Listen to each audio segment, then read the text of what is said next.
পড়ার বিষয় পক্ষ থেকে বলছি, কলকাতা বিশ্ববিদ্যালয় যারা ফার্স্ট সেমিস্টারে পড়ছো, যাদের ইতিহাসে অনার্স আছে, তাদের ACCA অর্থাৎ সেট পেপার, সেটা তোমাদের 9 তারিখে পরীক্ষা। এই পরীক্ষায় আমাদের পড়ার বিষয় পক্ষ থেকে তোমাদের একটা লাস্ট মিনিট খুব গুরুত্বপূর্ণ সাজেশান নিয়ে এসেছি।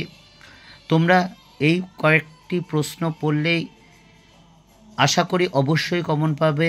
এটা আমার দীর্ঘ প্রায় 22-23 বছরের অভিজ্ঞতা থেকে বলছি। তোমরা জানো তোমাদের 50 নম্বরের সেট পরীক্ষা হবে, অনার্সের সেট পেপারটা, সেটা 30 নম্বরের একটি লিখতে হবে এবং 10 নম্বরের দুখানে প্রশ্ন উত্তর লিখতে হবে, অর্থাৎ টোটাল 50 নাম্বার। অর্থাৎ এখানে 5 নেই, 20 নেই, কিচ্ছু নেই, অবজেক্টিভ নেই, শুধু 30 নম্বর আর 10 নম্বর। তা আসো আর কথা না বাড়িয়ে আমরা কোশ্চেনগুলো দেখি। প্রথম প্রশ্নটা আমরা দেখতেই পাচ্ছ, সাম্প্রতিককালে দেখা বা তথ্য প্রযুক্তির মাধ্যমে পরিদর্শন করা কোনো একটি সংগ্রহশালা, স্মৃতিসৌধ, লেখাগারের উপর একটি প্রতিবেদন লেখো। এই প্রশ্নটা যে তোমাদের 30 নাম্বার আসবে, এটাই আসবে। সে সংগ্রহশালা তোমরা কলকাতা জাদুঘর লিখতে পারো, বা লেখাগার, বা স্মৃতিসৌধ হিসাবে তাজমহল লিখতে পারো, হাজারদুয়ারি লিখতে পারো, যাই হোক।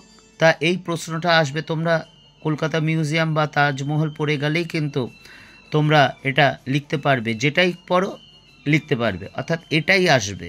তাহলে এটা করলে তোমরা কনফার্ম 30 নাম্বার কমন পাবে।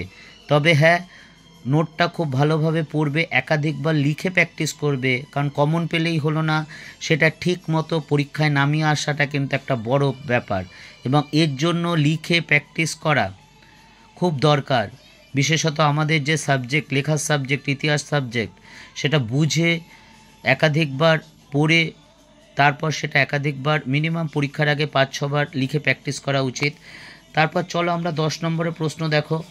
সংগ্রহশালা প্রদর্শনের নীতিগুলি আলোচনা করো, বা লেখাগার কাকে বলে, সমাজ ও উচ্চশিক্ষা সম্প্রসারণে লেখাগারের ভূমিকা আলোচনা করো। 3 নম্বর দেখো, সংগ্রহশালা কাকে বলে, এর কার্যাবলী আলোচনা করো। 4 নম্বর, সংগ্রহশালা শ্রেণী বিভাগ আলোচনা করো। 5 নম্বর, নিবদ্ধীকরণ কাকে বলে এবং এর বিভিন্ন পর্যায়ে আলোচনা করো।